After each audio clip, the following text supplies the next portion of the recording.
This sounds all too familiar. Over 20 years ago, now it's over. Anyhow, the Billings Temple went through 2 years of rigmarole with steeple, lighting, parking, traffic, color of the temple, and other such foolishness. Codes and regulations that had never existed before were now being put in place. Uh,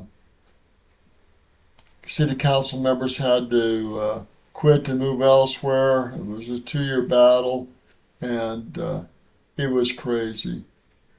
Now the 77-foot steeple, uh, they say that's a problem. Well, it may be with the zoning laws, um, but they could easily change that or whatnot, so it's not as high, or take it off altogether.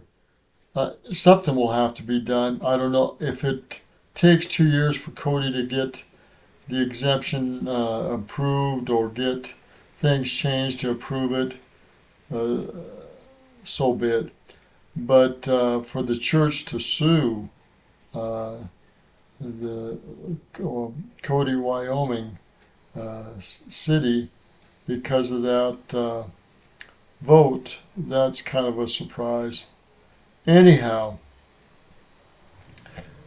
all this stuff, this Debbie Wentland, all these people presenting the 21 resident group called Preserve Our Cody Neighborhoods. You can call it whatever you want. You're going to get this opposition, and Cody's getting a taste of it right off the bat. We had people come into Billings and from as far as Australia, fight with engineers, architects, fight with the city council. We had city council people fighting against it. Three of them, in particularly, they had to go to another state. We had to wait to another 2 years to get things changed. We went through the neighborhood, talked to the neighborhood, worked with the neighborhood. Uh, the traffic wasn't a problem. The light wasn't a problem. The problem was opposition from people that don't want the temples being built, from Lucifer not wanting the temple being built and using people to be his voice. Um, the light wasn't a problem. The height wasn't a problem. The color wasn't the problem.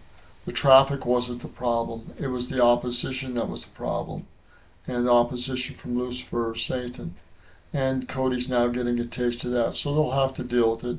How long it takes to get the stuff approved and get the temple built remains to be seen. Maybe a year, maybe longer. If it's 2 years, I'll be amazed.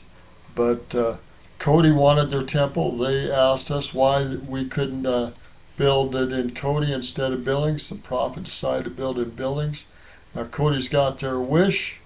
We'll see how they do with their residents. We'll see how they do with the members. We'll see how they do with the city council. See how they do with the architects and the engineers and whoever else is involved in this fight.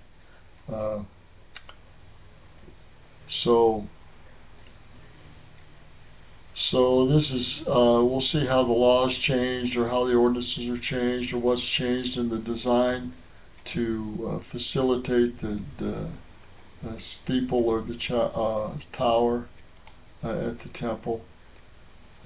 It's not a big deal unless you make it a big deal. And that's the point of this opposition, to make it a big deal. And like most politicians, instead of solving the problem, just changing the ordinance and working with people to do it, and maybe cutting the steeple size down a bit, uh, who knows. Politicians don't like opposition, and when they get it, a lot of times they buckle.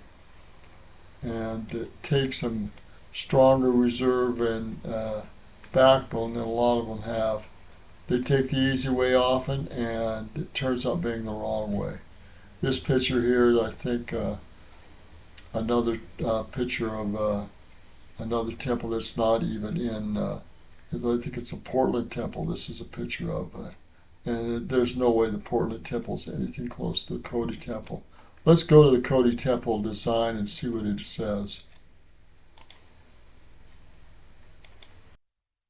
All right, so here's a picture of it, and it's intellectual reserved rights, but this is the steeple they're talking about. Um, I don't think that's that big of a problem, but you know, they're going to have to decide what they're going to do with that because a lot of the temples have steeples on them. There's no angel Moroni on it. It's kind of interesting. There's another one without the angel Moroni on top, but there you are, pretty plain, pretty simple. So we'll see what they do.